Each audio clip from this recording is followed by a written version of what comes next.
I buy Imagine Dragons tickets for my girlfriend as like early Christmas gift, right? That's so sweet. Kurde, sweet. Then we had a fight. You know what she said? She said that the tickets were gift. So she wants to bring her sister. I mean, look on the bright side. You don't have to go see Imagine Dragons. I love Imagine Dragons.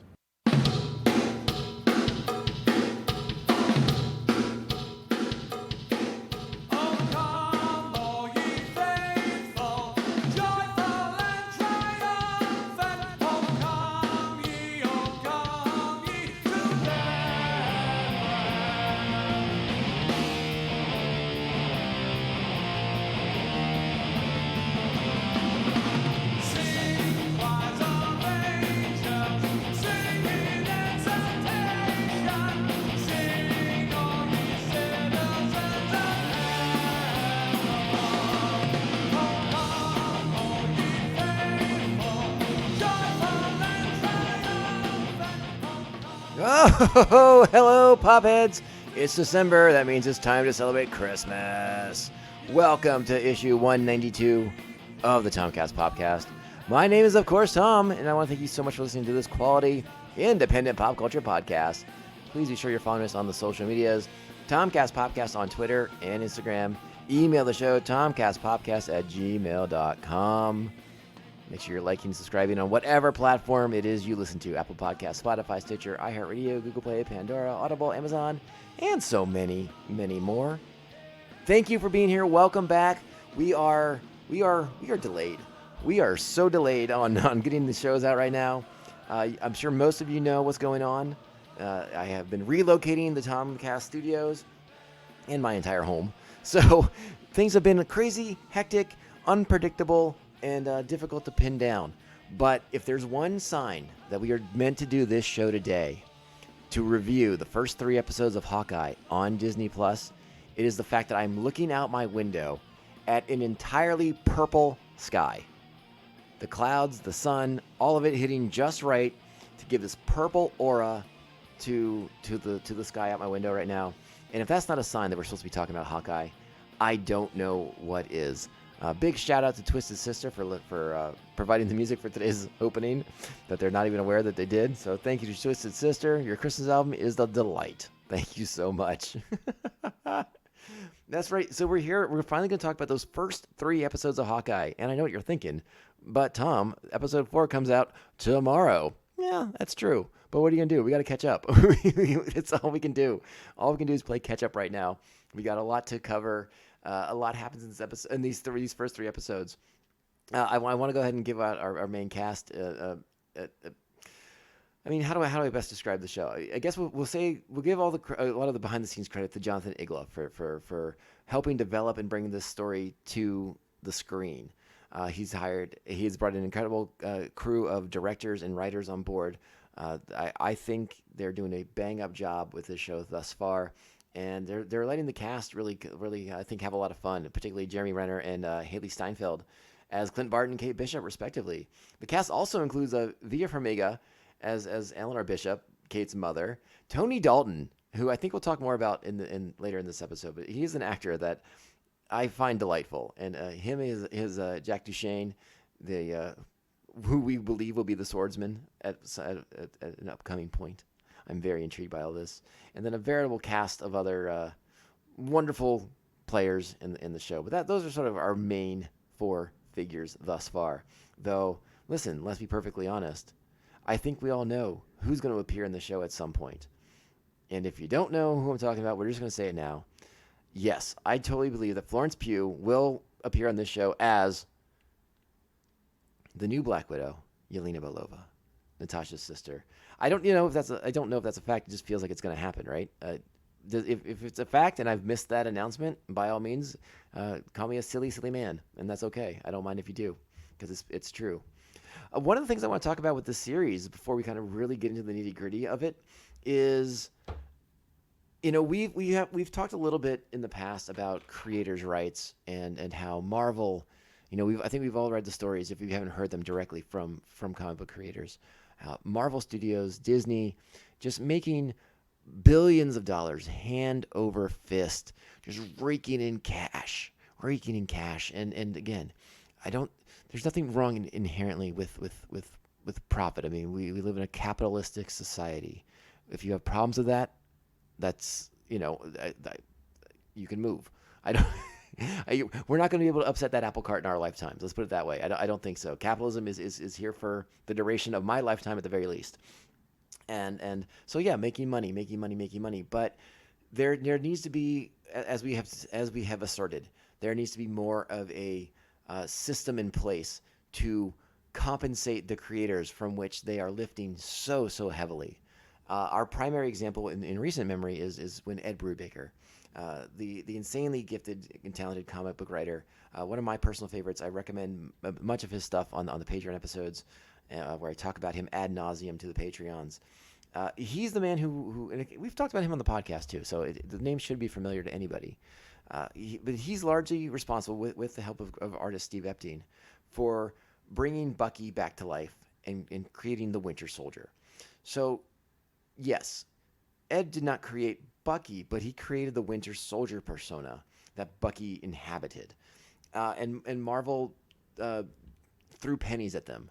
Marvel/Disney threw pennies at them as compensation for bringing this character to the silver screen and catapulting him to a new level of fandom not fandom, but of success, of monetary success for the company in many different markets, right? So that story is very public. Ed talked about that at the beginning of the year when the Falcon Winter Soldier series was starting, and his sort of conflictedness about watching it, because he developed a friendship with Sebastian Stan, the actor who played the Winter Soldier, but to see something that he was so intimately involved in bringing to life, and knowing that he's not being compensated in any way for his efforts, is upsetting to the man, and I understand that completely. So I bring this up because the Hawkeye series, again, Jonathan Igla brings this series to life, but he pulls so heavily, so many elements from the Matt Fraction, David Aja run of the Hawkeye book. There's a Hawkeye book. It's about 25-ish, 6-ish issues long by Fraction and Aja, the entire thing. And it is basically this show. It is the team up of Clint Barton and Kate Bishop, the Tracksuit Mafia, Pizza Dog. All of these elements are in play in that book, and not only is that story being heavily referenced and influenced in the series, but go look at the poster art. Go look at the font they're using for the series. All the design elements that are being incorporated into the end credits. Very much inspired by David Aja's artwork. Aja Aha. I don't know for sure. When I say Aha, I just think of the band from the 80s. So I say Aja. But then I think of Faja from Austin Powers Goldmember. So I'm on a slippery slope here, folks. I don't know what else to tell you. But David Aja is a phenomenal artist, and his graphic design work is very heavily in play in this series, on this Disney Plus series. So I hope to God that Marvel and Disney, and they don't have to come out and say this, it's their business, but I hope that David Aja and Matt Fraction are being taken care of, are being compensated for something that is very much has inspired the series that Disney Plus is now, I would assume, raking in millions and trillions of dollars for. So I wanted to kind of say that first and foremost, because that was one of the first things I noticed when the trailers dropped, was sort of the heavy visual influence that David Aja had on the series. And then obviously the team up of Kate Bishop and Clint Barton, again, drawn so much from that series, and so well done. And they're doing it just as well in this series, even though the characters are slightly different iterations than what we know from the movies. From the movie versions of Kate and Clint are different than the comic versions of them. Bits and pieces here and there. One of the things we'll talk about in this episode is some of those differences here, because let's just put it out there right now. Kate Bishop became Hawkeye when Clint was dead in the comic books. Clint was dead. They blowed him up. They blowed him up real good. And there was no Hawkeye for a little bit stretch of time. And Kate Bishop stepped up to fill that role as the new Hawkeye. And then eventually Hawkeye came back. And as is done by comic book characters left and right. Then they put these two together in a book. Why not? Let's have fun with it. And it's a fun, great comic book. I highly recommend checking it out. I think if I haven't posted pictures of it yet, I will very, very soon. because yeah, if you're digging the show, I recommend the comic book highly. The tracksuit mafia, pizza dog, the whole thing. It's all right there, and it's all so well done.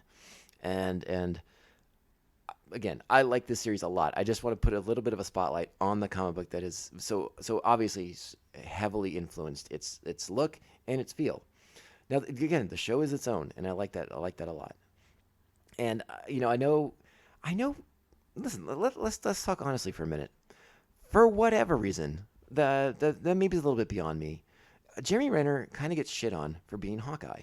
Hawkeye kind of gets shit on as a character in the films. I mean, again, you can make the argument that Hawkeye should have been the one to make the sacrifice in Infinity War, and I actually am okay with that. I think that's a fine argument to make, with the exception of I think they didn't because they knew they wanted to do this Hawkeye show at some point. So you can make that argument that it's totally there. But I kind of like Clint as like the one character in the Avengers who has this whole other life that's a secret life. He's like the only character that seems to have like a quote unquote secret identity, if you will, and tries to maintain this balance of, yes, I'm doing these crazy things with these ultra super powerful godlike beings, and I'm just a guy who shoots a bow and arrow, but I'm in the mix and I'm doing things and I'm keeping the world safe and I'm protecting my family. And then he has his family life in which he's a very different person when he's with them. You know, he's the doting father. He pays attention to them. He has invested in his time with them. So I like that for that character. It works really, really well. And I think Renner brings some fun stuff to it. I think Jeremy Renner is a really solid actor. And I think people kind of shit on him because he's the normal guy in the movie, in the universe, and whatnot. And again, another knock I've heard on Renner is that, oh, he's just playing Jeremy Renner.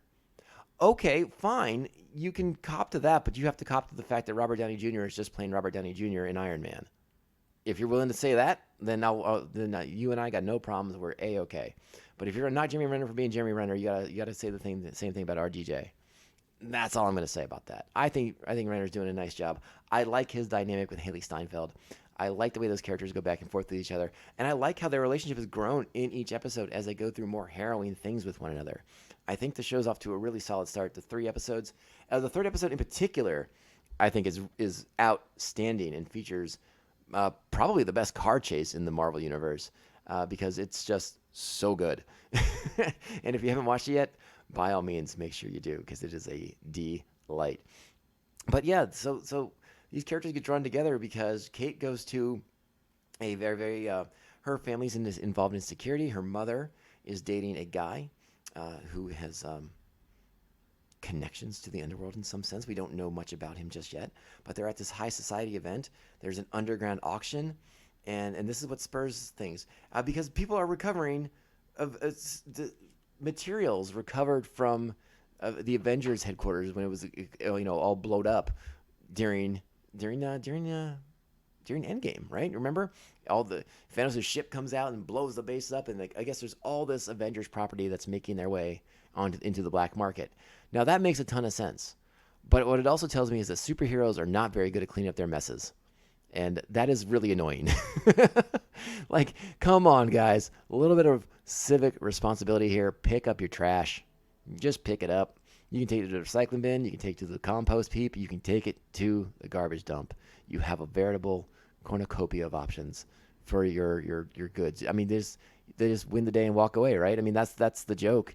At the end of when they're talking about Baron Zemo's whole thing in Civil War is they blow up that nation and then they just leave. They just go away. That's it. The battle's over. You just watch the entire city fall to the sky. But stick around for the cleanup. That's going too far. So you see more of that. Like, that's still a common thread. Like, apparently the heroes have learned nothing from that incident. And it's so their trash is everywhere, and that's a bummer.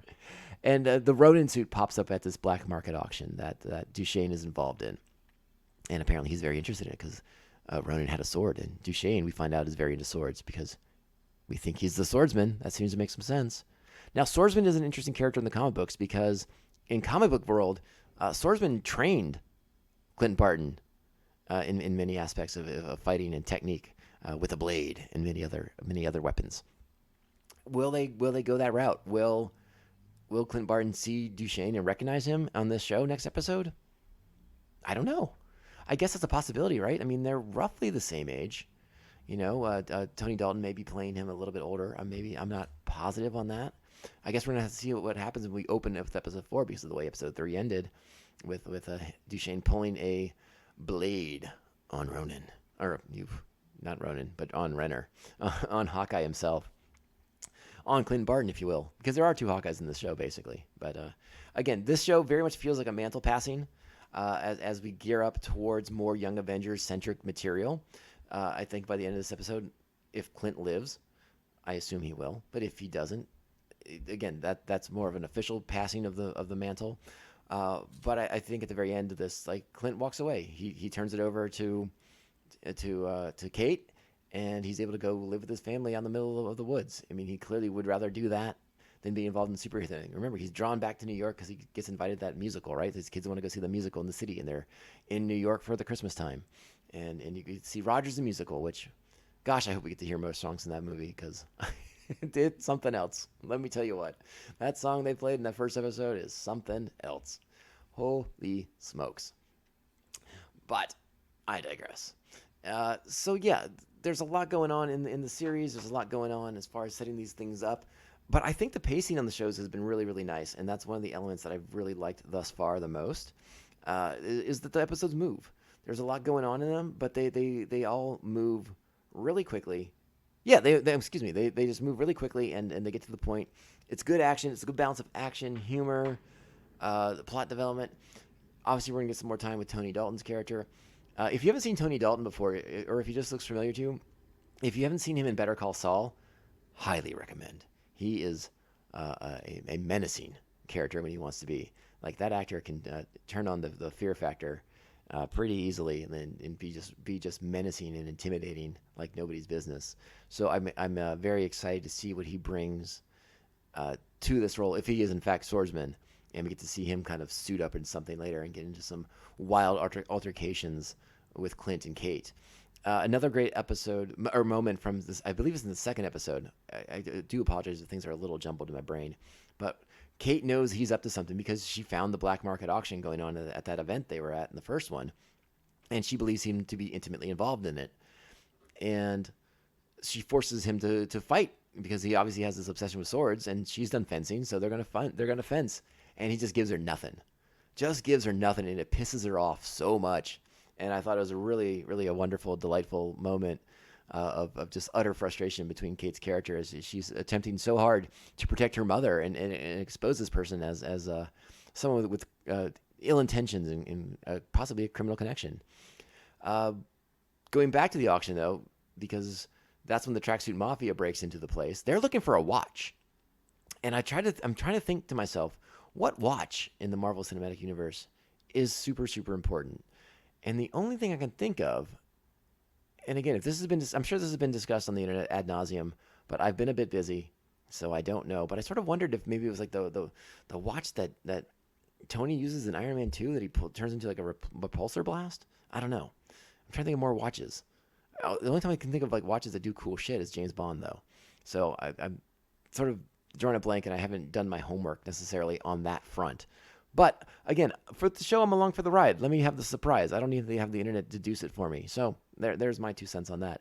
But at this auction, when the Tracksuit Mafia shows up, Kate wants to do something. She wants to intercede, and she puts on the Ronin suit and gets filmed in the Ronin suit doing Ronin things. And Ronin has a reputation in the neighborhood, or excuse me, around the world, basically, as a murderer, as a super vigilante murderer. And so that's the signal that Ronin is back. That's what draws Clint Barton into her life, into her sort of trajectory, if you will. And his desire to get the suit back, to kind of clean up a dark spot in his life that he wasn't living his best life. But Ronin has a connection to the Tracksuit Mafia, which is what has gotten her entangled with them, because they think she's the Ronin who probably killed a lot of their members. And Clint's trying to help clear it up, but again, the things are escalating. The plots are moving forward, and then we get involved with Maya, aka Echo, a character from the Daredevil world of comic books. So we're getting to see a little bit of the Daredevil world seep in to the Marvel Cinematic Universe through the Hawkeye series, which I'm very excited about because, again, the rumors have been swirling that Daredevil will be featured in, the next Spider-Man movie, or there'll be some new version of the Daredevil show for Disney Plus. There's been a lot of stuff going around. People are talking to Charlie Cox all the time to see what he's going, what he thinks is happening, what's going on with it. Is he involved? Blah blah blah blah blah. And again, there's just nothing going on. Mom is the word at Marvel, right? They don't let these things out as much as they can, and I think it's for the best. I'd like to be surprised. This is why I don't try to pursue too many of the internet rumors and sort of those gossipy websites. I did want to mention Maya Lopez is played by I think it's Alaqua Cox is her name, and she does a fantastic job as that character, sort of like this deaf crime lord, basically, right? And that's why her dichotomy with Matt Murdock is so interesting, because of his blindness.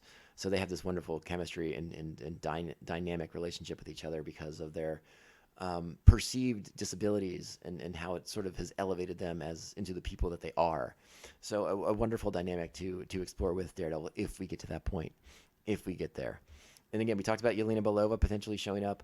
Clint obviously still haunted by the death of Black Widow, of Natasha Romanoff, his best friend. So what will he think when Yelena shows up? Whose side will she be on? Will she be there with the Contessa, with our good friend, the Contessa, who seems to be assembling players for something? Is she there to recruit Kate?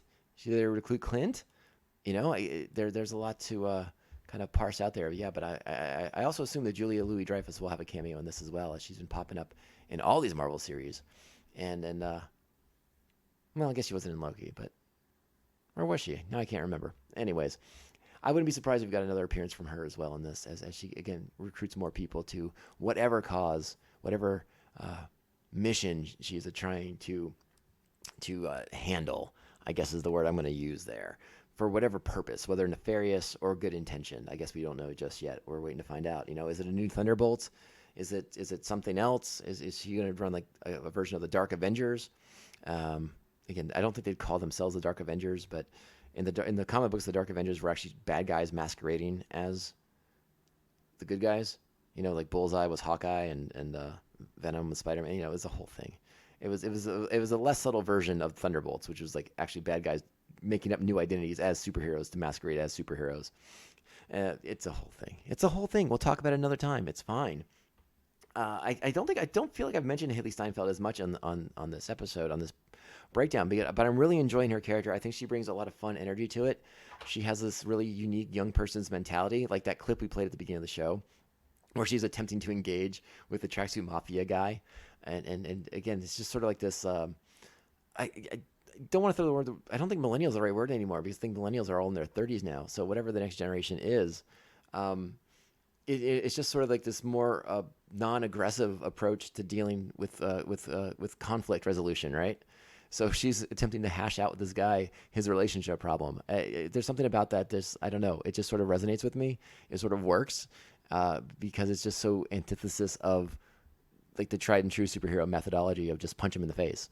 It's very anti-Clint at the same time, which is part of the dynamic that I think is so much fun with the series, is that for as similar as they are in many ways in regards to like their skill set and their sort of determination, their relentless determination, very different approaches to achieving goals and to fulfilling whatever mission they might have. And I like that part of it so very, very much. Of course, Pizza Dog is fantastic in the show. We can't go. I mean, a dog with one eye, just so cute and charming, and he loves pizza. So clearly, should be my dog. And because we have pizza. But though, I'll be honest, I'm not a good sharer, so I'm not sure I'd share my pizza. Oh, I want that pizza for myself. That's my pizza. My pizza. Mine. So yeah, what's going to happen this week? Again, we had the great car chase. I recommend highly watching that again. Some great action stuff has been going on the show. Good humor, good fun. The car chase. Just, mwah, mwah, so good. That's a chef's kiss, by the way, on that one. Woo! Top-notch entertainment on that. So yeah, we're in a crazy place. They've gone back to the bishop's house. Tony Dalton. Duquesne is there. Duquesne is there, and I think I've been saying Duquesne. It's Duquesne. Duquesne is there waiting That's how the episode ends, with a nice knife sword across the neck on Clint Barton. And we'll either go straight into action, or like will we have like a reunion between two characters that know each other from the past? That'll be the interesting part to see. What will be Duquesne's connection to the Tracksuit Mafia? How do we continue to deal with that? And I think one of the elements I want to talk a little bit about on this series that I've liked thus far is that it's so much smaller than a lot of the Marvel stuff we've been getting lately. So much of the Marvel stuff is universe expanding or universe broadening, and big stakes, big scale, big everything. Seems to be much smaller thus far, at least through 3 episodes. We're dealing with like low level street mobsters, right? Like the Tracksuit Mafia, Maya's character, all very street level, down to earth. One of the questions we have to ask ourselves, again, the Daredevil rumors continue to swirl. Will we get Wilson Fisk in this series? Those rumors. There's been. Let's put it this way. How best to address these Wilson Fisk notions? Because this all started when the actor who plays Wilson Fisk decided to kind of troll Twitter a little bit about how much he loves these Marvel shows and how great they are, and it became a whole thing, and it captured everyone's imagination, right? Vincent D'Onofrio is trolling Marvel fans on Twitter by saying how much he enjoys Marvel programming. So does that mean that Wilson Fisk is coming? It makes a ton of sense, doesn't it? I mean, Wilson Fisk is back in the fold as far as who owns the rights for what. Would we go there? Will we see the Kingpin? Kingpin also has a connection with Echo. I don't know if we'll go that route, but basically Echo is like an adopted daughter of Wilson Fisk, and there's a lot of potential to be bringing in the Daredevil world through this show as well. But I also, again, if we don't get the Daredevil, I don't want that to be like an upsetting thing, because I think Hawkeye as a street level show works so well as it works extremely well in that capacity. I think that would be a fun avenue to continue to explore these characters with a street level character, and you've made it Hawkeye, you've made it Kate Bishop / Haley Steinfeld's character. I think that would be a lot of fun too.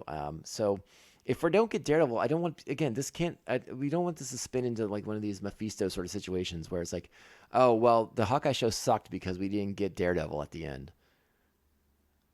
That's ridiculous. Like, watch the show for its own merits, not for what it didn't give you, okay? Let's keep our eyes focused. The show's called Hawkeye, all right? The show is called Hawkeye. When you have at Thanksgiving, I'm pretty sure you call it turkey dinner, right? You don't call it mashed potato dinner, all right? Mashed potatoes are great, but it's not the star of the dish, all right? The turkey is the star of the dish. Hawkeye is the star of this dish because this is who the dish is named after, for God's sake. Again, if they were to sneak Daredevil in here or strongly imply Daredevil, great, that's good. But let this show stand on its merits for what it is and what it has given you, not for what it might be teasing you what's next. I know I've talked about it before on the show. We get too wrapped up in what's next with Marvel, and we don't really get to enjoy what's in front of us. And that is a shame. It's on Disney Plus right now. Go watch Shang-Chi. Shang-Chi is so good, and it's right there for you to watch. Just don't worry about Spider-Man coming out in 2 weeks, okay? It'll be here when it gets here, and then we can worry about it then. Watch what you got now. Be entertained. Be delighted by the performances in Shang-Chi. And the performances here on Hawkeye. We're getting Hawkeye every Wednesday. We're having a blast.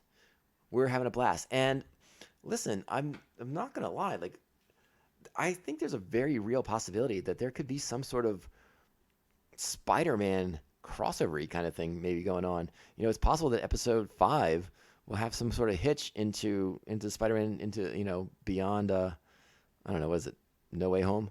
Yeah, because I think that comes out on the 16th, right? And Marvel has done that in the past, where they'll sort of like tease a next big movie on one of their TV shows. Now, that was in the days of Marvel TV, when they were doing Agents of S.H.I.E.L.D. and the stuff on Hulu and things like that. So there was a little bit of that sort of like, pardon the expression, but like that sort of like that backdoor work. I don't know if they'll do that this way, because I don't think Marvel feels they have to do that anymore. they don't have to tease the next big movie. Everyone already knows it's coming, that they're excited for it, and they're ready to go. But again, there's a lot of possibilities here still. There's a lot of things going on. But focus on what you're getting with the show. Just because I said that, don't get mad at me if it doesn't happen. You're getting a really good show. I think the Hawkeye show has been really, really, really entertaining. It's been a lot of fun. I'm enjoying the heck out of it. I'll probably end up watching the 3rd episode again tonight because I enjoyed so much of it. I always enjoy making fun of Imagine Dragons, which is what made this episode. Aside from the car chase, just so much greatness because it made fun of Imagine Dragons, one of the lamest bands since Creed. I said it. I don't know what else I have to say about these first 3 episodes other than they are fantastic. Please check them out. They are a lot of fun, a lot of, again, action, humor. The chemistry is a weird word to use with characters who aren't involved romantically, but the dynamic between Clint and Kate is fun. It has a real mentor-mentee relationship to it. It's not sexual. Don't get it twisted. But good, positive, a positive relationship. It's good stuff. It's sort of a buddy cop thing, right? Like we're kind of doing a buddy cop thing, even more so than we got with Falcon and Winter Soldier, because that one got a little bit, as much as I enjoyed Falcon and Winter Soldier, it got a little too, it was a little, again, bigger themes, bigger plot, bigger world building stuff going on in that episode. So like when they do Captain America and the Winter Soldier movie with Falcon and Buck, can't call him Falcon anymore, but with Sam and Buck, maybe then you get more of that buddy cop thing with them. This show, you're getting that right now. You're getting the Marvel version of Murtaugh Riggs. Don't ask me which one's which. I don't know. We'll have to figure that out later. All right, I think I'm going to close it out right now because I don't know. I'm going to close it out. The plan is to have the 4th episode review of Hawkeye out later this week. We'll see how it goes. Things are still up in the air. There's a lot of moving parts going on here at the new TomCast Studios. Don't tell my wife I called our new home the TomCast Studios because that won't go over well. But yeah, things are there's a lot going on still. The light at the end of the tunnel is sort of visible. I don't have a fixed place for recording just yet. I have an impromptu setup here at the dining room right now. I want to thank my dogs for not barking during the recording of this episode thus far, which I'm sure means they'll do it any moment now. But yeah, we're not in a controlled environment like I prefer to be. But if this is what I have to do for the next few weeks, this is what I have to do for the next few weeks, and we'll see what happens, what shakes loose. And we're don't worry, we're here through Hawkeye, and we'll reevaluate in January. We still haven't seen Eternals. I haven't seen Eternals, and again, hopeful to see Spider-Man, but we'll see how it goes. Work is really busy this time of year. We'll just have to see. Fingers crossed, but yeah, we'll have to see how it goes. And but stay tuned for Hawkeye. We'll be all set there. And hopefully you'll listen to MandoVision because we're gearing up. We're getting ready for the Book of Boba Fett, which will be at the end of December, and we're definitely covering that. So don't even worry about that one. All right, let's go ahead and thank the official members of Pophead Nation who have been so extremely patient with me during this move. You can show the support for the show by heading over to patreon.com/TomCast POPCast. Join the nation and gain access to bonus content. Our current Patreon. Thank you to our current Patreons, the Aspinall Chody, the Batman Abejo, Jeff Nail, Jeff Coast, and Ringineer. Check them out. Thanks to Evil Circle, the evilest of all circles, the Squid Master General, Mr. Brian Broussard, the New Jersey Devil Mark Wegemer, our very own Joker and Harley Quinn, Brian and Krista of Pariah Brewing Company here in San Diego and Baltimore, Maryland, the Beer Hop Burrito General, Jesus Beer Hops, and of course, the Silent Assassin, he who shall not be named. Once again, make sure you're liking, subscribing, and sharing the show with all your friends, family, loved ones, and people who owe you $25. All right? Let's get out of here. Let's close out the show. And you know how we do it. We do it only one way. Ciao, babes. So the Tribe drops its 3rd straight on this trip, 6-1 to the Rangers. For the Indians, 1 run on, let's see, 1 hit. That's all we got. 1 goddamn hit. You can't say goddamn on the air. Don't worry, nobody's listening anyway. Great story. Compelling and rich. We're not gonna be fucking sucked this year! We're the Stanley Cup champions!